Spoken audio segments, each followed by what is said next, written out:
battle cry of freedom. We will rally from the hillside, we'll gather from the plain, shouting the battle cry of freedom. The Union forever, our love voice run. Down with the traitor, up with the sun, for we rally round. The Congress of the United States is the most powerful lawmaking body in the world. In the brilliant design of the American system of government, the greatest number of powers are given to Congress. Most of those powers are enumerated in Article 1, Section 8 of this great document, the Constitution of the United States. Between the two chambers, the House of Representatives and the Senate, the most powerful is the House of Representatives. That is because they control the money. It has the power to tax and the power to spend. All spending bills must originate in that chamber. Yes, the design of the American system is brilliant. Those who designed it understood a great deal about human nature and the flaws inherent in human character. Those men who met in Philadelphia in 1787 drafted a constitution that would control as much as possible man's natural tendency to take unfair advantage of others when vested with a little authority. During that 4-month-long convention, the framers of our Constitution kept one fact of life clearly in mind. Mortal men cannot be trusted with total government power. If power is the corrupting element in man's relation to man, then how could a just government ever be established? How could men be trusted to govern and not abuse that authority? Not oppress the people, not plunder them, and not ultimately enslave them? The answer has been thoughtfully and simply given. 1. Limit their power by contract, that is, by a written constitution, and require them to swear to uphold it. 2. Publish a record of their official activities for everyone to see, mainly the people who elect them. 3. Send them home to frequent elections, either to be reappointed or retired, depending upon their performance. All three of these wise restraints are embodied in the Constitution and are intended to keep our elected officials from exceeding the limits of their authority. James Madison, one of the foremost authors of the Constitution, explained a very interesting relationship between power and time in office. He said that it had been a long-standing maxim that the more powerful the office, the more frequent should be the elections. That principle helps explain a great deal about the powers granted to each branch in the original design of our government. Members of the House, being limited to short 2-year terms, have the greatest power. The President, with his 4-year terms, is granted the second greatest power. Ranking third in power is the Senate, where its members are appointed for 6-year terms. And the least powerful of all branches, according to Madison, is the Supreme Court, with its members holding lifetime tenure. But even then, justices of the High Court could, for malfeasance, be removed from office. Much could be said about the usurpations of the Supreme Court, the incredible excesses of the President, and the power abuses of Congress. But for this discussion, let us first focus on the original design of our system. Then we can more clearly assess what's going on in this mad rush for major changes in our Constitution. First, it was to be a government of very limited powers. It was to be a republic, a government not run by the rule of man, but by the rule of law. That basic law of the land would be contained in a written constitution. As Thomas Jefferson said, it would bind men down from mischief, restrict them to certain spheres of activity, and prohibit them from doing anything not allowed under the Constitution. Secondly, the Constitution would diffuse governing powers. It would identify the powers essential to an orderly government and assign those powers to separate and distinct departments that could not, unless otherwise stated in the Constitution, overlap each other. In other words, it was planned so that all powers and cares of government could never be concentrated in a single person or in a single department. Third, there would be two levels of government, state and national. Each government would have its own area of jurisdiction. The national government would take care of national defense, foreign affairs, and other federal matters, while each state would administer all other affairs germane to its own circumstances. The uniting of individual states to form a single nation is what we call federalism. Nothing like this had ever been attempted in the history of human governance. Federalism, much to the chagrin of America's critics, has worked remarkably well. The people have granted, through the Constitution, specific powers to the federal government. All other powers are retained by the people, with the exception of those powers that have been delegated to the states. The vast number of rights and powers enjoyed by the people in America have never been yielded to any government and are therefore retained by the people. These are the bare essentials of our Republican system of government, and I have summarized them in their ideal form. These are the principles that were established at the birth of our nation, and we must understand how they are intended to work. The extent to which our government works well is the extent to which it confines its activities to the spirit and scope of the Constitution. Here is a hard fact that all Americans should bear in mind. With but scant exception, every major national problem would disappear from the face of our land if government at every level were to get back inside the boundaries of the United States Constitution. Every major national problem. Political, legal, and scientific experts of every bent have tried to tackle America's social and political problems by adding more laws, inventing new programs, spending more money, extending more credit, regulating more affairs, and making more intrusions into our private lives. But rarely do we hear of any serious proposals for reducing the size and cost of government and getting it back under the Constitution. During recent years, a few proposals have been made which at first glance seem to offer some kind of relief for taxpayers and freedom-loving citizens. These propositions are known as a balanced budget amendment, federalism reform, or in other words, a conference of the states, and a term limits amendment. All three of these proposals imply that our national problems are caused by a defective or incomplete Constitution. At first glance, they seem to be conservative answers to major national problems. Their proponents say they offer at least a first step in the direction of limited government. But inclusive with all three of these movements is an ultimate plan to amend the Constitution by a process never used since 1787. That process is known as a constitutional convention. Amendments to balance the budget and to limit congressional terms are aimed at calling a new convention, while the Conference of the States purports to seek fundamental structural reform without following the formal route established in the Constitution under Article 5. There are two ways to amend the Constitution, and there are two ways to get a new amendment ratified. The procedures are set forth in Article 5 of the Constitution. The Congress, whenever 2/3 of both houses shall deem it necessary, shall propose amendments to this Constitution, or, on the application of the legislatures of 2/3 of the several states, shall call a convention for proposing amendments, which in either case shall be valid to all intents and purposes as a part of this Constitution when ratified by the legislatures of 3/4 of the several states, or by conventions in 3/4 thereof, as one or the other mode of ratification may be proposed by the Congress. Amendments may originate in Congress or in a convention called by the states, and they may be ratified either by the state legislatures or by special state ratifying conventions. Why? Why in over 200 years has no federal convention ever been held? It is a perfectly legal process. It is in the Constitution, and obviously our founding fathers intended for the states to use it, especially if Congress refused to act on amendments wanted by the people.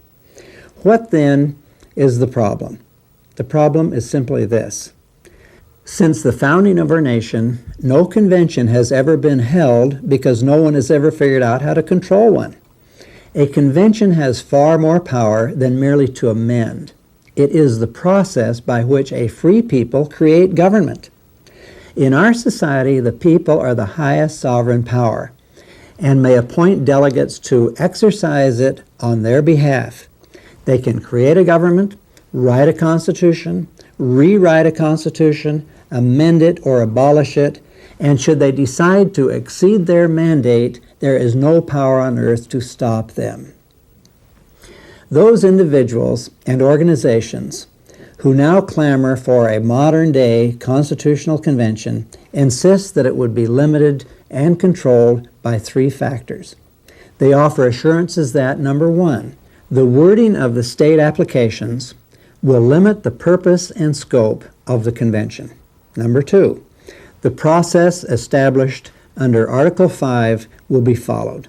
Number three, a convention can only propose amendments which are not final until ratified by 3/4 of the states. Let us consider these claims one at a time, starting with the wording of the state applications. Before the assembly of a convention, Article 5 allows the states one thing and one thing only, to apply for a convention. Notice that there is no provision in Article 5 for a state to give a reason or specify the subject matter of the convention or to propose a specific amendment. A convention is an assembly of delegates appointed to work out their mutual needs, and by its nature a convention is a deliberative body. If the states were to bring to the convention something drafted elsewhere, then the convention would merely be a part of the ratification process. A convention is not called to ratify, it is called to deliberate. This understanding is supported by the fact that all applications made by the states during the first 100 years of this nation were for a general convention.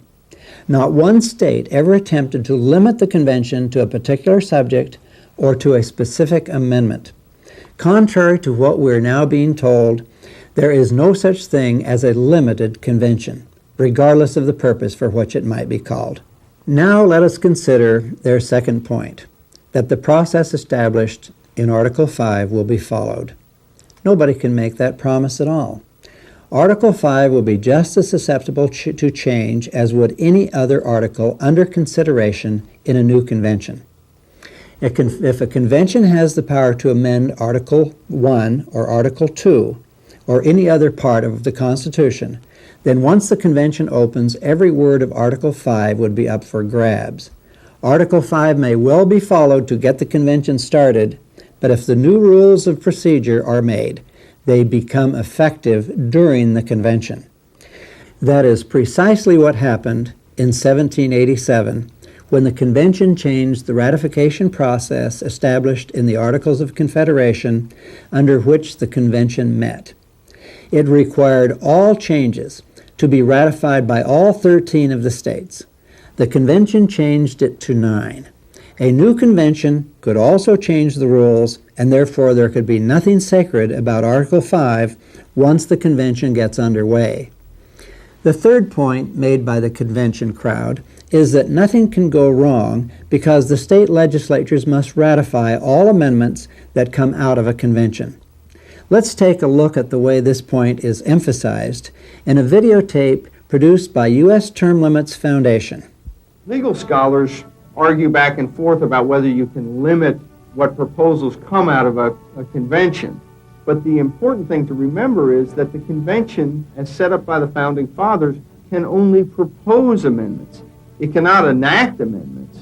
And therefore, the real check that we have is that 38 states, 3/4 of the states, both chambers of their legislature have to ratify any amendment before it becomes part of the Constitution. The idea that a convention can only propose amendments would be absolutely correct if conventions were not sovereign assemblies. Fortunately, the first convention in 1787 exercised its inherent power to create the greatest nation on earth. But unfortunately, That same power, misused today, could do great harm in a new convention now planned for the year 2000 by the leading term limits organization. American historian Richard B. Morris reports on the only precedent we have in the exercise of convention power and the manner in which our founding fathers circumvented the rules of ratification. He writes, "The convention had overstepped its instructions. It had scrapped the Articles of Confederation instead of amending them. Having defied Congress, the convention decided to pursue what amounted to a revolutionary course by declaring the ratification by 9 states sufficient for the establishment of this Constitution between the states so ratifying the same. In other words, the Constitution was being submitted directly to the people through ratifying conventions. Not even Congress, which had summoned the convention, would be asked to approve its work." And Morris goes on to say that the convention shrewdly bypassed the state legislatures, attached as they were to states' rights, and which required in most cases the agreement of 2 houses. If speedy ratification was a reasonable objective, then the single-chambered, specially elected state ratifying conventions, rather than the state legislatures, seemed to hold the greatest prospect for agreement. The state ratifying conventions provided the only chance for keeping the new Constitution alive and getting it adopted. And if you think that process was used only in 1787, it may surprise you to know that it was used again in 1933 when it came time to ratify the 21st Amendment, which called for the repeal of prohibition. Congress again bypassed the state legislatures because they opposed repeal. Congress was determined to get it ratified, so Congress established rules for the selection of delegates in the states to form ratifying conventions. Legislators in Utah, one of the dry states, had vowed not to approve the amendment, but delegates favorable to passage were elected, and they approved the amendment, making Utah the 36th state, the number then needed to legalize the sale of liquor nationwide. Again, they shrewdly bypassed the legislatures in the ratifying process because they knew they would never get it passed in the State House. Many state legislators who have been induced to vote for a convention have also been assured that they will have the chance to block any bad amendments that come back to them during the ratification process. But one thing is certain. If a convention produces anything not likely to be approved by the legislatures, the opportunity to kill it in the ratifying process will never come. The states can call a convention, but it's like launching a rocket and handing the guidance controls to someone else. They cannot control its course or determine where it will land. The current effort to limit the terms of elected officials is one of the most dangerous and deceitful movements to appear on the American scene. Its beginnings appear to be innocent enough, but in 1994, the term limits movement was taken over by the Cato Institute and reorganized under the name U.S. Term Limits. We know that Cato scholars are aware of the dangers of a convention because we have the records of their meetings on that subject. They seem willing to disregard historical facts that contradict their claims, and they have taken advantage of the information gap found among the majority of our people. The term limit organizers promote the false notion that the amount of time spent in public office is at the root of most national problems. But the problem is not tenure in public office. The problem is excessive government. Nearly all members of Congress support measures that exceed the limits of their office, not after 20 years, but on their first day and in their first session in Congress. Time has nothing to do with it. The major crisis in America is excessive government in Washington and sleeping voters at home. Our founding fathers gave us true term limits by way of our freedom to vote. Term limits groups fight only a symptom, re-elected socialists in Congress. But the cause of the problem is not in Congress, it is in the voting booth. It is caused by people who do not understand the Constitution or who fail to follow the voting records of their men and women in Congress. Term limits cannot limit the growth and power of government. The newly elected and the veterans will continue to exceed their mandate if we, the people, permit them to do so. America's problems can never be solved if we treat only the symptoms. We must continue to build greater understanding among the voting public. Term limits advocates make the ridiculous claim that our founding fathers established a citizen legislature, not to be run by career politicians in a permanent Congress. This notion is dramatized in another segment of the video produced by U.S. Term Limits Foundation. They met more than 200 years ago and established an ideal of citizen government. People would take temporary leave from their jobs and families to serve their neighbors in a citizen legislature. Recently, something has gone terribly wrong. Far from a citizen legislature, we have career politicians in a permanent Congress. Nice job, but totally false. America's founders were deeply concerned with the lack of experience and skill in the management of legislative affairs. The convention records of 1787 are replete with expressions of their desire to establish permanency in government and build stability in our domestic and foreign affairs.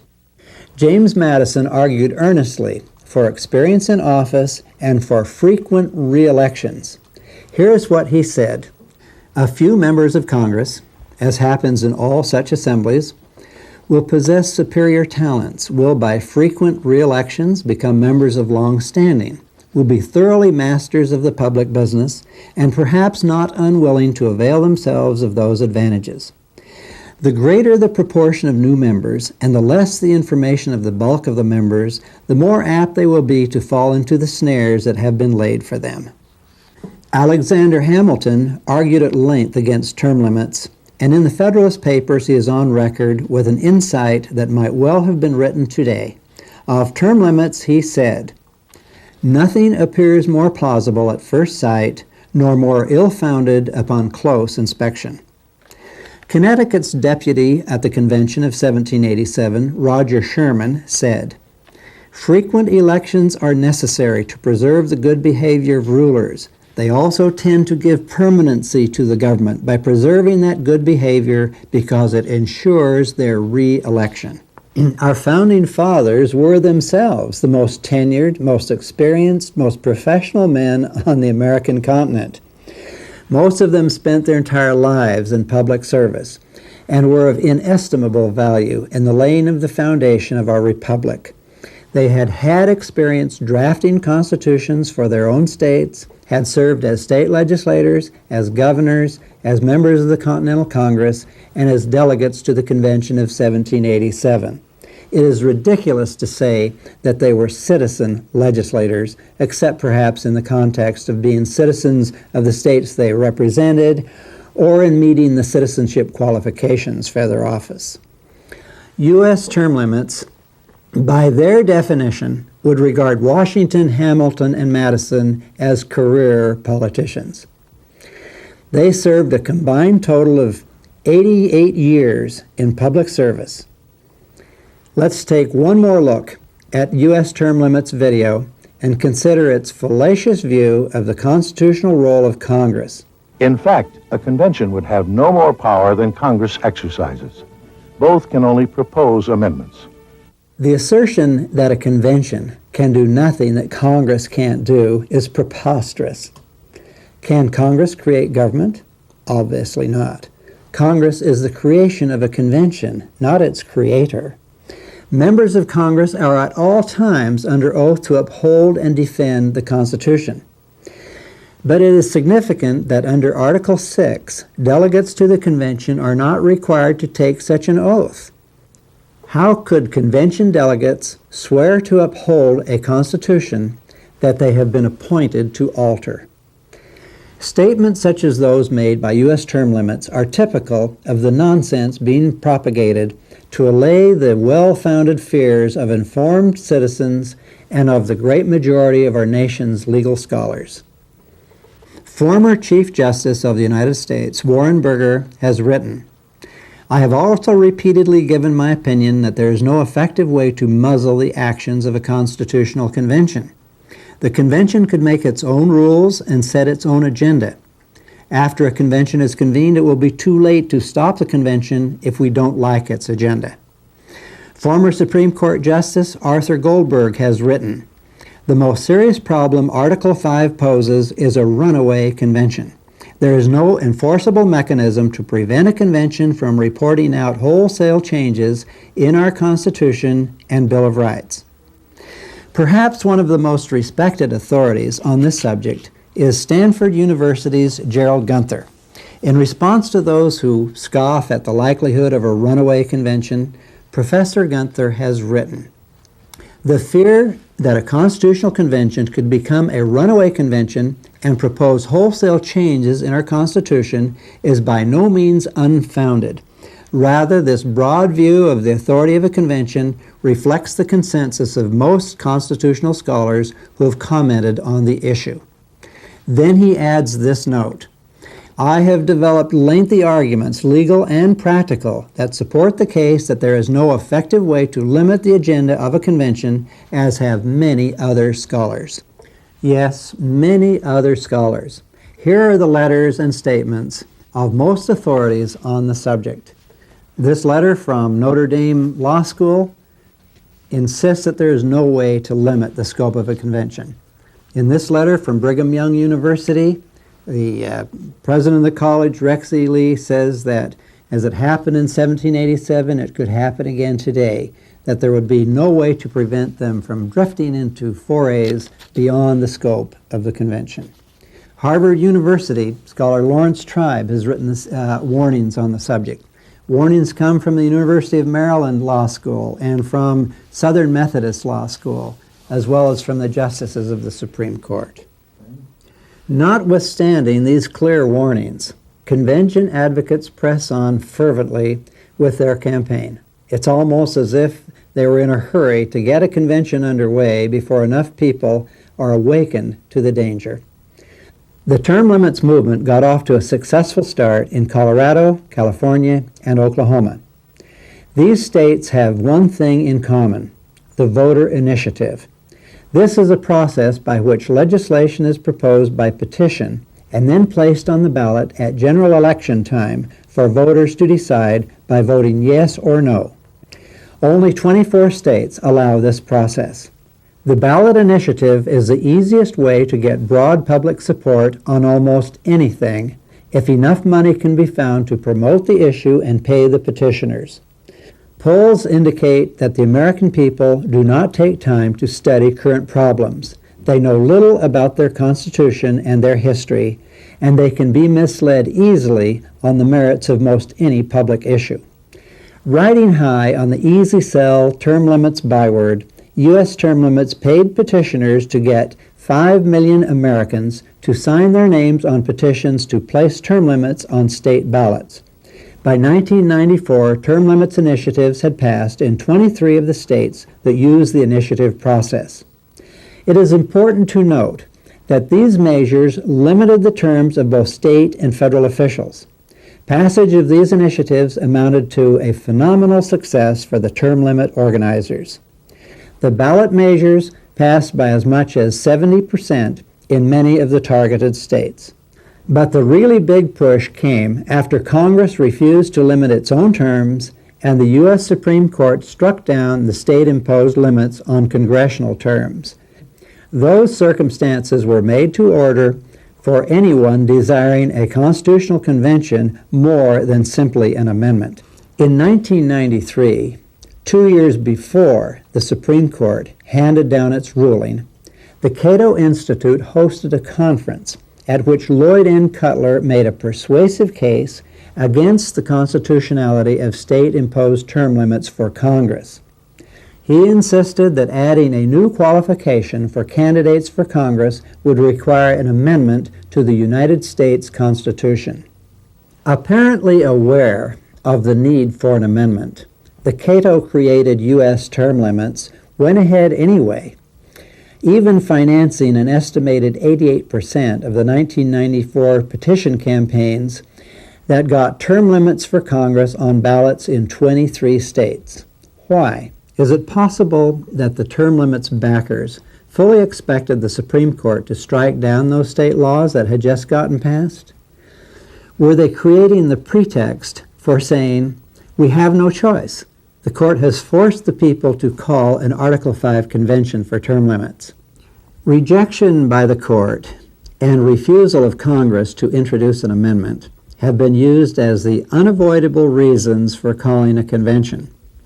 But if it happens that a convention is wanted more than simply an amendment, such a plot would be spoiled if Congress were to cave in and pass a term limits amendment. Now that possibility would certainly let all the steam out of the convention pressure kettle. But no worry, U.S. term limits took care of that possibility far in advance of the High Court's ruling. They have done everything in their power to guarantee that Congress will not beat them to the punch and defuse the convention trap. How has this been done? By tightening the screws on the House of Representatives. They have set a rule of 3 terms in the House for a total limit of 6 years. Early on, most members of Congress had been amenable to 12-year limits.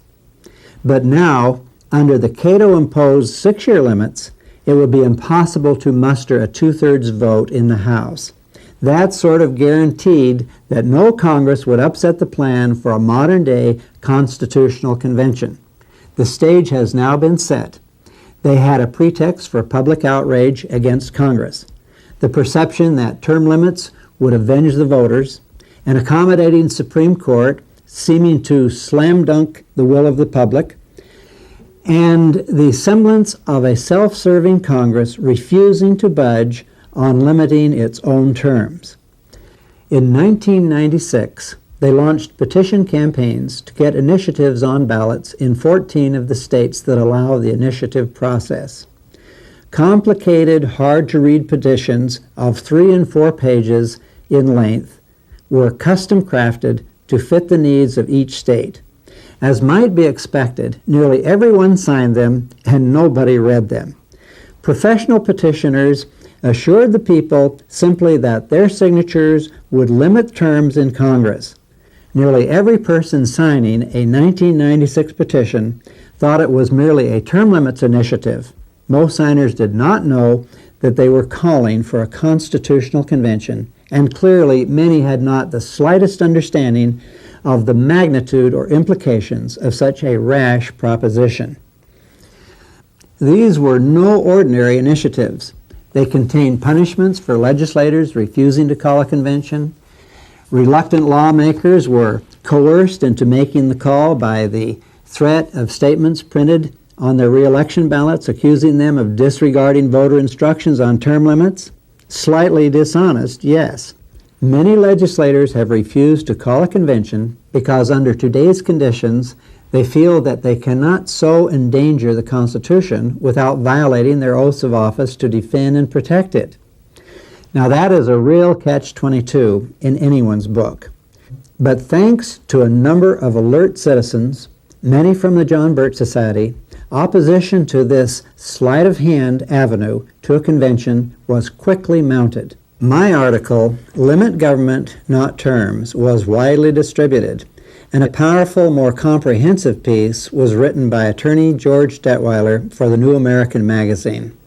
A reprint of his article, Term Limits Temptation, was mailed to all 7,400 of our nation's state legislators and to many newspaper editors. The unconstitutional effort to bias a candidate on the ballot, the contrived route to a convention, the total absence of public debate or deliberation on the magnitude of such an event, and abuses of the initiative process were brought to the attention of the public, state officials, attorneys general, and the courts.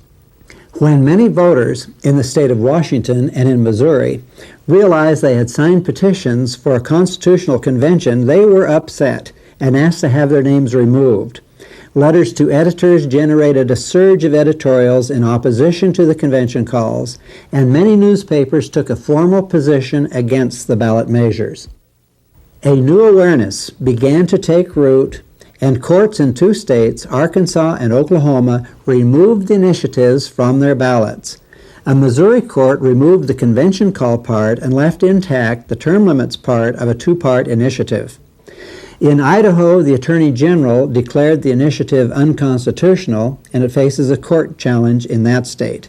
The South Dakota ballot measure contained no convention call. By November 5th, 1996, only 11 convention calls remained on state ballots, and only 6 of them were approved by the voters, and these by very small margins.